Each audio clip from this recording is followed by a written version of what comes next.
66 million years ago, in the dying days of the Cretaceous period, a creature the size of a small tank pushed its way through a scorched forest in what is now Montana. It had no need to run, no need to hide. Its entire body was a fortress, plated in bone, studded with spikes, and finished with a weapon at the end of its tail capable of shattering the leg of a Tyrannosaurus. This is the story of Ankylosaurus and the broader family of armored dinosaurs it belongs to, told not through guesswork, but through the actual fossils that scientists have pulled from the ground over the last 120 years. Before we look at the evidence, we need to understand what we're looking for. Ankylosaurus is not one animal, it's an entire group, or clade, of armored plant-eating dinosaurs that lived from the Middle Jurassic all the way to the very end of the Cretaceous, roughly 165 to 66 million years ago. They fall into two main families: the Nodosaurids, which had narrow skulls, tall shoulder spikes, and no tail club, and the Ankylosaurids, which had wider, boxier skulls, and in many species, that famous bony club at the tip of the tail. The genus that gave the whole group its name, Ankylosaurus magniventris, was among the very last and largest of them all, and remains one of the rarest dinosaurs in the fossil record. Only a handful of specimens have ever been found.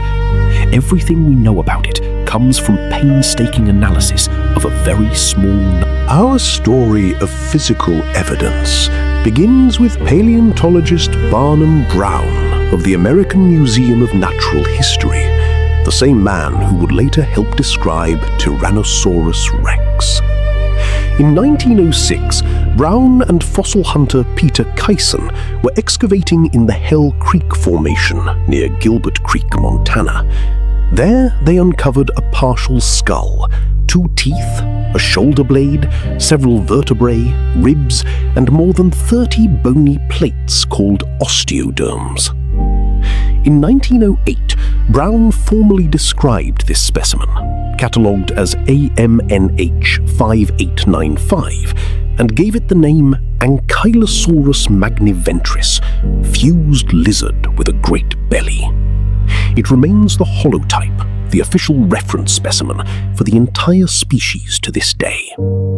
Notably, this first specimen showed signs of advanced age, with fused pathological bone, typical of an elderly individual, evidence that this particular animal had lived a long life before it died.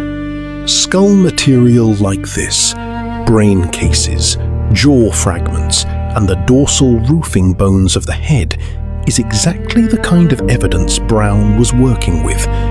Ankylosaur skulls are unusually dense and heavily armored even in life, which is part of why they fossilize so well compared to the more fragile bones of the body.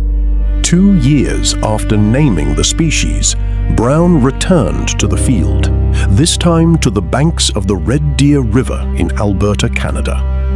In 1910, his team discovered the third known Ankylosaurus specimen, catalogued as AMNH 5214. This fossil was a revelation. It included the most complete Ankylosaurus skull ever found, along with mandibles, limb bones, ribs, armor plates, and for the first time, an intact tail club. Before this discovery, scientists had reconstructed Ankylosaurus with a long, flexible whip-like tail, similar to a Stegosaurus. AMNH 5214 proved that assumption wrong. The club itself is formed from the fusion of the last several tail vertebrae into a rigid handle, reinforced by ossified tendons, capped with 2 large fused osteoderms that create a heavy, rounded knob. In Ankylosaurus, that knob measured roughly 60 centimeters long, 49 centimeters wide, and 19 centimeters tall. Essentially, a sledgehammer of solid bone swinging on a muscular, flexible base. Preparation photos like this one show exactly how these clubs are recovered, still fused to the final vertebrae of the tail, often requiring years of careful work to free from the surrounding rock without damaging the delicate internal bone structure. Biomechanical studies since have confirmed what Brown could only speculate about. This weapon could deliver blows with enough force to break bone. It wasn't for attacking predators outright. Ankylosaurus was a herbivore, but very plausibly for defense, aimed at the legs of an approaching tyrannosaur. It would be nearly 4 decades before another Ankylosaurus specimen surfaced. In 1947, Canadian fossil collectors Charles M. Sternberg and T. Potter Chamney found a skull and jaw just a kilometer from Brown's 1910 site. Catalogued as CMN 8880, it remains the largest known Ankylosaurus skull ever recovered, though it's also damaged in several places. Beyond these 3 major specimens, the fossil record of true Ankylosaurus consists mostly of isolated bones, teeth, and armor plates found scattered across Montana and Alberta. For an animal often used as the poster child of armored dinosaurs, the actual physical evidence is remarkably thin, which is exactly why every new fossil matters so much to researchers. To understand Ankylosaurus, paleontologists also study its close relatives, other members of the ankylosaurid family from Asia and North America, whose skulls are often better preserved.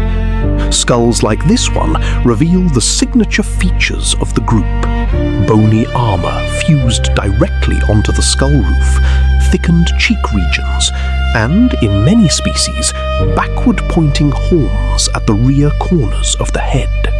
Smaller skulls, like this one, often belonging to juveniles or smaller-bodied ankylosaurids from the Gobi Desert of Mongolia, help scientists understand how this armor developed with age. In many species, that bony armor plating wasn't fully fused at birth. It thickened and interlocked as the animal matured, giving young ankylosaurs a period of vulnerability before their defenses fully hardened. Other Gobi Desert ankylosaurids took armor to an extreme, with pronounced horns projecting from the back of the skull and heavily sculpted cheek plates. A reminder that Ankylosaur describes a whole spectrum of body armor designs, not a single blueprint. Nodosaurid skulls, like this one, tend to be narrower and longer than their ankylosaurid cousins, without a tail club to match, but often compensating with tall, forward-projecting shoulder spikes instead. Comparing skulls like these, side by side, is how paleontologists build out the Ankylosaur family tree and figure out exactly where true Ankylosaurus fits within it. But no discussion of armored dinosaur evidence is complete without the single most extraordinary fossil ever found in this group. And it isn't Ankylosaurus at all, but one of its nodosaurid cousins. In March 2011, heavy equipment operator Sean Funk was digging at the Suncor Millennium Mine north of Fort McMurray, Alberta, when his excavator struck something unusually hard. It turned out to be a dinosaur, but not like any other dinosaur fossil ever recovered. Roughly 110 to 112 million years ago, this animal had died, likely near a river, and its body was swept out to sea. It sank to the ocean floor and was rapidly buried in fine marine sediment under low oxygen conditions, a rare sequence of events that essentially mummified the carcass in 3 dimensions rather than crushing it flat as almost all other dinosaur fossils are. The result, formerly named Borealopelta mark-micheli in 2017, is often called the best preserved armored dinosaur ever discovered. Its armor plates, skin, and even traces of original pigment survived intact. Chemical analysis of that preserved skin revealed the animal had a reddish-brown coloration with countershading, a lighter belly and darker back, a form of camouflage still used by many animals today. That single detail tells us something profound. Even a 1,300-kilogram heavily armored giant still needed to hide from predators. Perhaps most remarkable of all, this specimen preserved the contents of its own stomach, the only confirmed dinosaur gut contents of their kind. Scientists found the remains were overwhelmingly ferns, with small amounts of charcoal mixed in, suggesting the animal had been feeding in an area recently touched by wildfire, only hours before it died. Recovering a fossil like this was not simple. The specimen broke into several large pieces as it was lifted from the mine, each weighing thousands of kilograms. It was wrapped in plaster and transported to the Royal Tyrrell Museum of Paleontology in Drumheller, Alberta. There, museum technician Mark Mitchell spent nearly 6 years, more than 7,000 hours, carefully removing the surrounding rock, millimeter by millimeter, using fine tools under a microscope.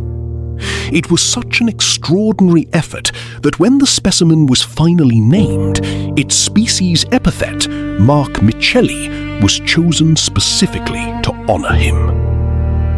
In 2021, Guinness World Records recognized it as the best preserved armored dinosaur ever found. It stands today as the single clearest window scientists have into what these animals actually looked like in life, not just their bones, but their true three-dimensional shape, texture, and color.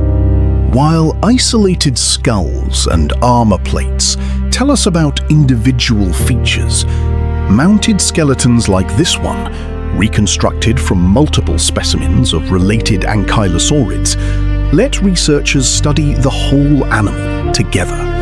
The short, powerful limbs built for stability rather than speed, the wide, barrel-shaped ribcage that housed an enormous plant-digesting gut, and the low center of gravity that made a fully grown armored ankylosaur almost impossible to flip over. Smaller, more delicate finds like this one, often juveniles preserved on flat lakebed or lagoon sediments, are just as valuable.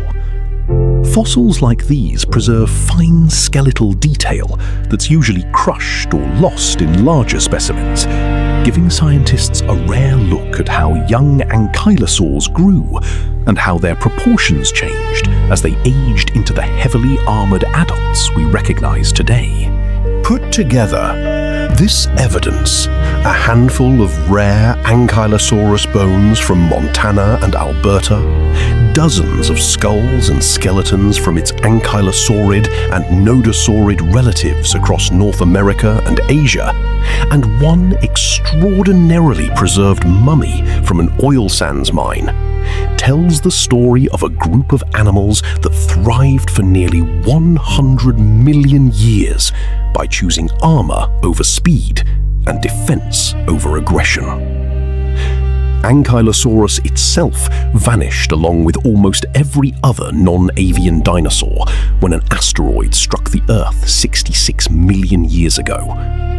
But the fossils it left behind, however few, continue to be studied, re-examined, and compared against new discoveries every year. Every skull, every plate of bone, and every tail club recovered from the rock adds one more sentence to a story that began being written more than a century ago and is still far from finished.